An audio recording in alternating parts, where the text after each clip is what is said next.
Welcome, my friends. Pull up a chair. Close your eyes for a moment. Imagine a stadium. Can you hear the roar of the crowd? Can you feel the grass under your feet?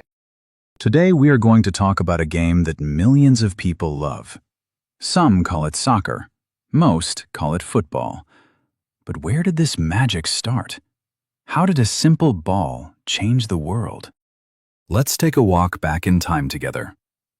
Long ago, before there were stadiums, people still loved to play. Imagine the world thousands of years ago. There were no phones, there was no internet, but there was always a ball. In ancient China, soldiers played a game called kuju. They kicked a leather ball into a small net.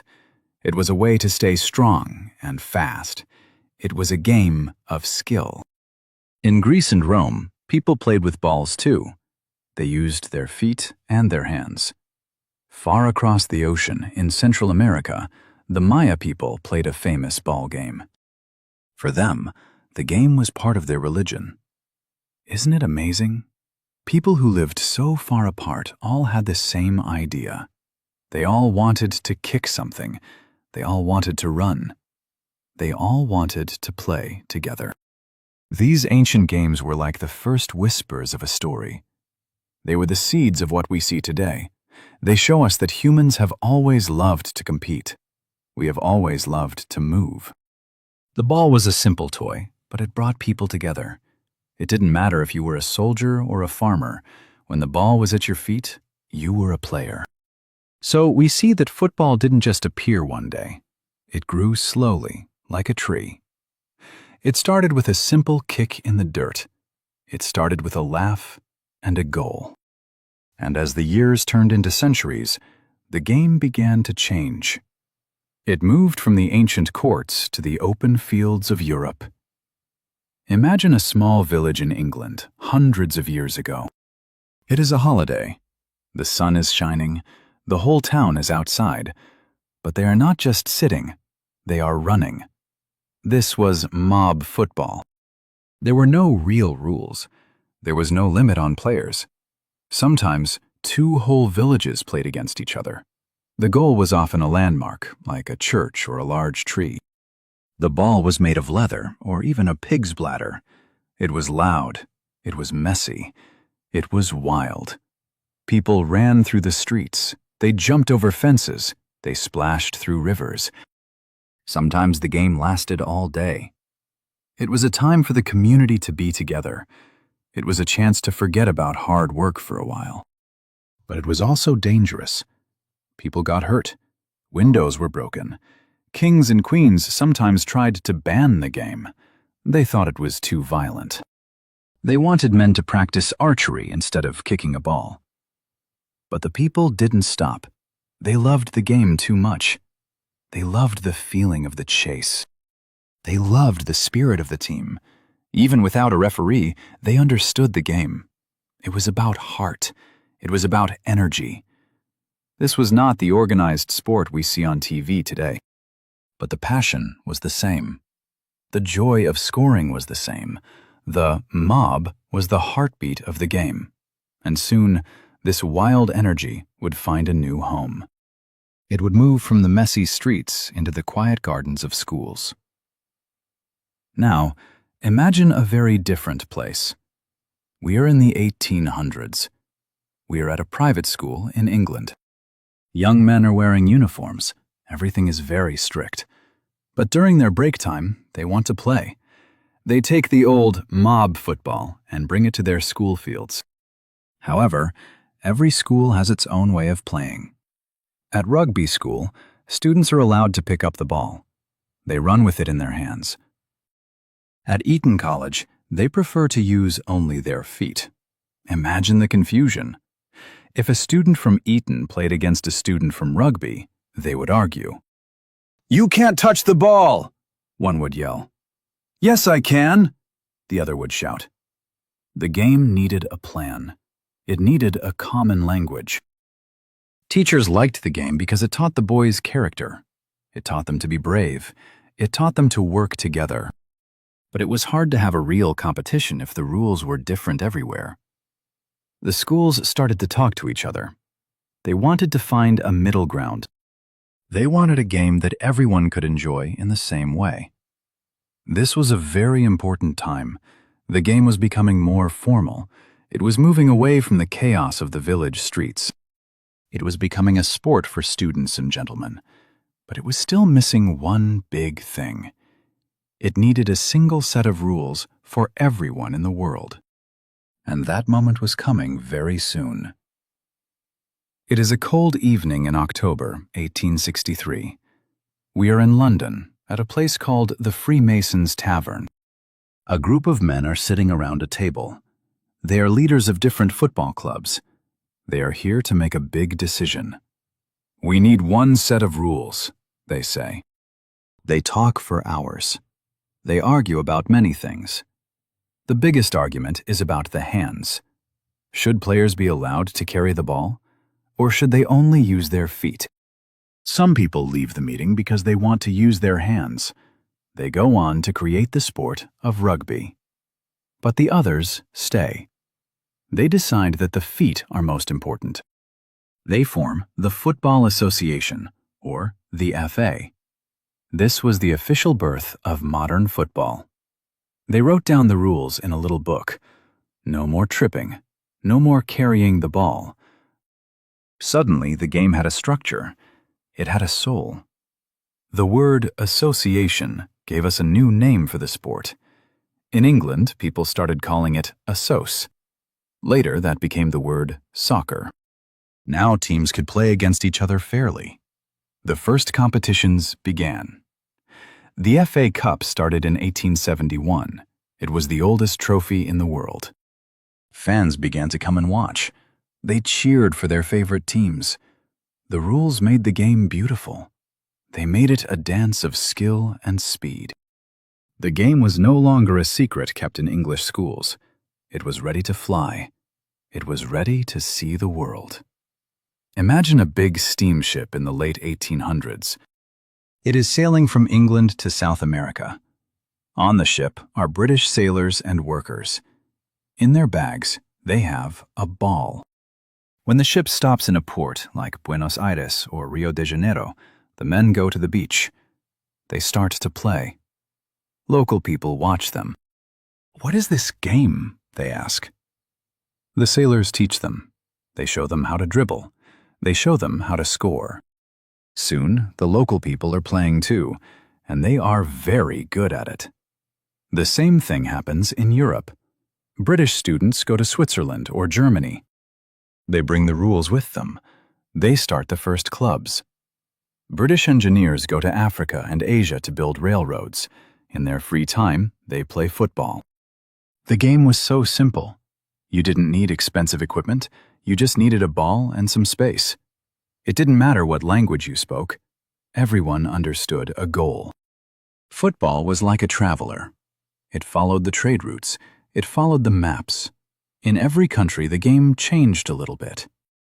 In Brazil, it became like a dance. In Italy, it became very tactical. But the heart of the game stayed the same. By the start of the 1900s, football was growing everywhere. It was no longer just an English game. It belonged to the world. And as it grew, it became more than just a hobby. It became a job. It became a dream.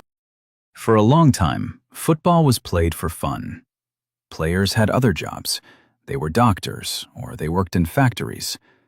But the game was getting very popular. Thousands of people wanted to watch. Clubs started to charge money for tickets. The clubs realized they needed the best players to win. And the best players needed time to practice. They couldn't work in a factory all day. In 1885, England decided to allow professional players. This meant players could finally get paid to play football. Can you imagine how exciting that was? To play the game you love as your job? Small clubs became famous organizations. They built big stadiums with high walls and wooden seats. In 1888, the Football League was formed. It was the first league in the world. Teams played against each other every week. Fans followed them everywhere. They wore their team colors, they sang songs. The local club became part of a person's identity. If you lived in Liverpool, you supported Liverpool. If you lived in Madrid, you supported Real Madrid. Football became a way for people to feel proud of their city. The game was now a business, but it still had its magic. The players were heroes. The matches were like plays in a theater. The world was ready for something even bigger. The clubs were great, but what about the nations? What if the best players from every country played against each other? In 1904, a group of men from different European countries met in Paris. They wanted to create a global organization for football. They called it FIFA. At first, it was very small, but they had a big dream. They wanted a world tournament, a World Cup. A man named Jules Rimet was the leader of this dream. He believed that football could bring peace to the world. The first World Cup happened in 1930, but where should it be?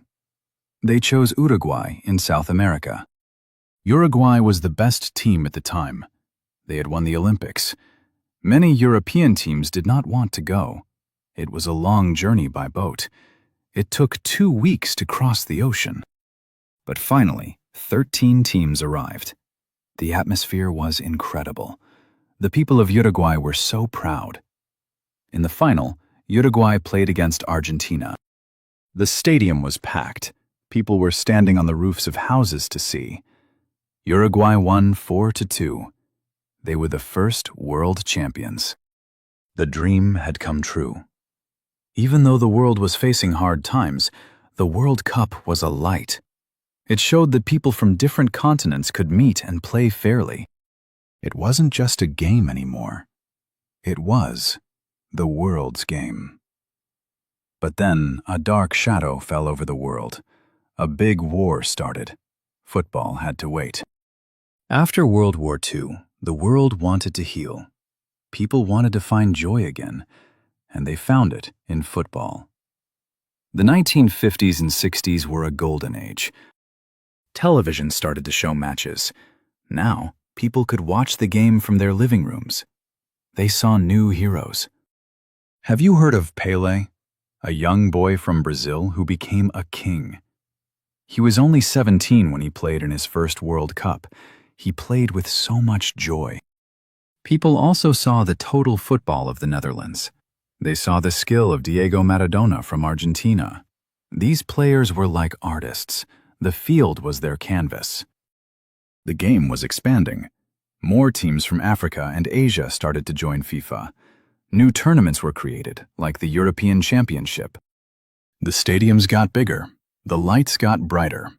But it wasn't just about the stars. It was about the memories.